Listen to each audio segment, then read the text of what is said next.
En fait, les hardcore gamers rencontrent pas souvent les fans de Visual Kei et les fans de Visual Kei rencontrent pas souvent les fans de K-pop. Et notre but en fait, c'est qu'ils se rendent compte qu'il y a des petits ponts qui lient un peu tout ça et qu'ils ont aussi des points communs entre eux et c'est un moyen de se rassembler et de partager des passions qui sont différentes mais qui en fait ont une même source, quoi.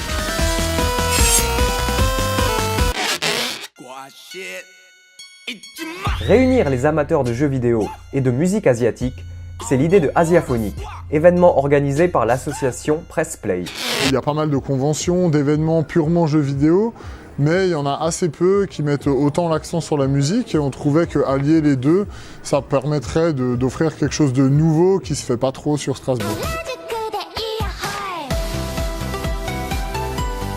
Ça se passe comment une soirée Asiaphonic? En fait, pendant 1 heure, on va passer de la musique qu'on appelle 8 bits, de la musique un peu électronique, c'est ce qu'on entend un peu en fond là.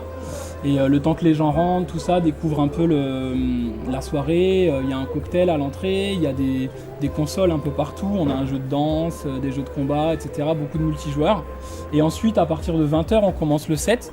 En fait, on a des thèmes qu'on a coupés en fait, à peu près par heure. Et à chaque fois, il va y avoir 20 minutes de J-Rock, 20 minutes de K-pop, 20 minutes de Visual Kei, etc. Et ça va s'enchaîner. Et le tout animé avec des clips, avec des animations vidéo, avec des habillages de Papertoy. Là, on a Mario, mais il y en a plein d'autres qui vont passer pendant la soirée. Et on organise sur les consoles, au fur et à mesure de la soirée, on va faire des points. Il y a des concours qui sont organisés, des concours de high score sur certains jeux.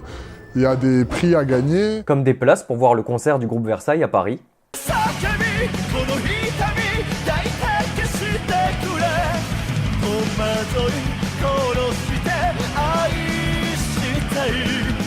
Et vous écoutez quoi plutôt? Faut savoir que tout ce qui passe ce soir, c'est des choses qu'on aime. Donc c'est très très large, hein. Il y a vraiment plein de styles. Il y a du J-Rock, il y a du Visual Kei, de la K-pop, il y a de tout quoi. Par quoi avez-vous découvert les musiques asiatiques? Pour moi, c'était plutôt par le Visual Kei que j'ai découvert cette culture. Mais je me suis pas arrêté là. J'écoute maintenant du J-Rap, de la K-pop, de l'électro. Des groupes d'idoles, tellement de choses, c'est vraiment varié. Chaque pays n'a pas un seul style de musique, mais d'après vous, quelles sont les particularités de la musique au Japon par exemple? Les Japonais, ils font vraiment de tous les styles et ils sont très bons à adapter les styles à leur sauce. Et même si ce qu'on connaît le plus dans les milieux des conventions, c'est peut-être la J-pop, les idoles et le Visual Kei, il y a des scènes qui s'exportent peut-être moins et plus méconnus qui sont vraiment intéressants.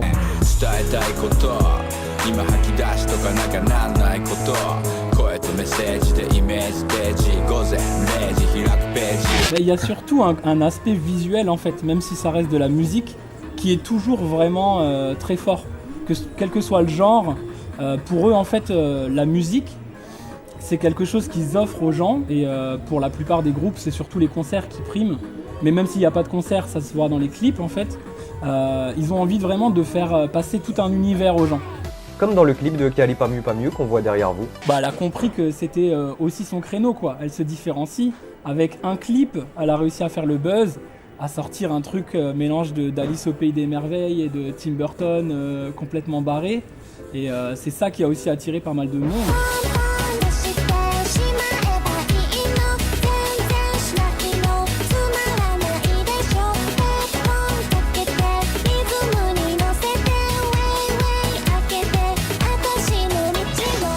Même sans pour autant écouter, les gens sont allés voir quoi, par curiosité. Et en ce moment, quels sont les sons asiatiques que vous écoutez? En fait, on travaille tous les deux avec des artistes asiatiques. Et on va dire que quand on fait une tournée avec un artiste, souvent on se bourre un peu la tête de la musique en suivant les concerts. Et il y a des morceaux qui nous accrochent vraiment. Et un des derniers groupes avec lequel on a travaillé, c'est le groupe japonais Scandal.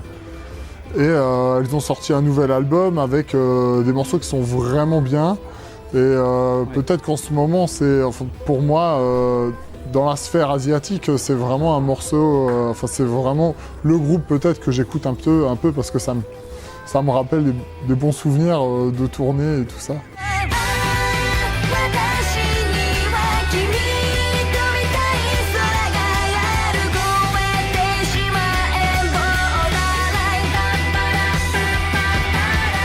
après, il y a aussi les intemporels. Moi, j'écoute beaucoup D3-7, mais c'est un des premiers groupes que j'ai fait il y a une dizaine d'années. C'est du vrai rock, du rock garage.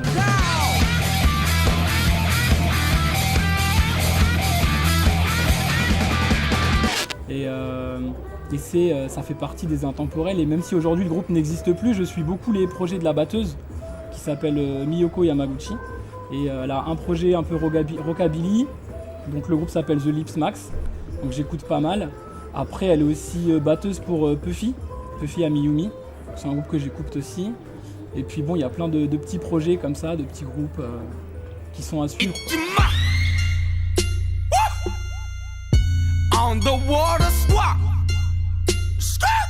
Et voilà, le but c'est que tout le monde passe un bon moment. Il va y avoir de la danse, il va y avoir du jeu vidéo, de la bonne musique, tout ce qu'il faut pour bien s'amuser.